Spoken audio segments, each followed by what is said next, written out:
ঢাকার মিরপুরে একটি নিষ্পাপ মেয়ের নির্মম মৃত্যুর মাধ্যমে মানুষের মানবিক মূল্যবোধের চূড়ান্ত অবক্ষয়ের চূড়ান্ত প্রমাণ মিলেছে।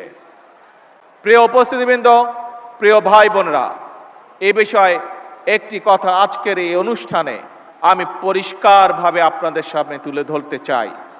এই ধরনের শিশু নির্যাতন বা নারী নির্যাতন বর্তমান সরকার কোনোভাবেই মেনে নেবে না এবং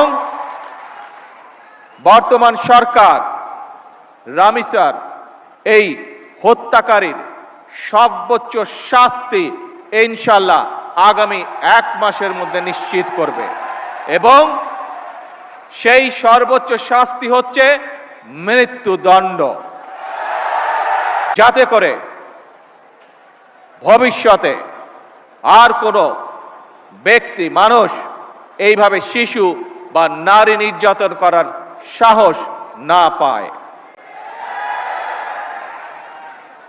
উপস্থিত সম্মানিত সকল উপস্থিতিবৃন্দ, একটি নিরাপদ মানবিক রাষ্ট্র এবং সমাজ প্রতিষ্ঠা করতে হলে আমাদেরকে আইনের শাসন প্রতিষ্ঠা করতেই হবে।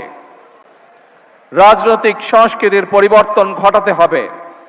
একই সঙ্গে আমাদের জাতীয় জীবনে পুনরায় বাংলাদেশের আবহমানকালের ধর্মীয়, সামাজিক, সাংস্কৃতিক মূল্যবোধের পুনর্জীবন ঘটাতে হবে।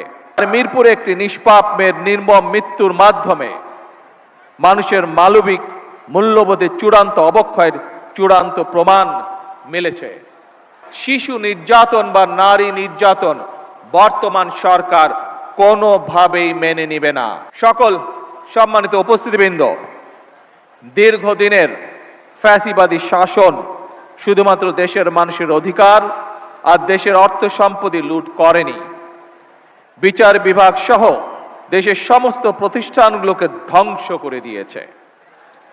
সবচেয়ে যেটি বড় ক্ষতি হয়েছে, বিশেষ করে বিতাড়িত ফ্যাসিবাদের সময় মানবতা, মানবিকতা এবং দেশের আবহমানকালের ধর্মীয় সামাজিক মূল্যবোধগুলোকে একেবারেই বিনষ্ট করে দেওয়া হয়েছে।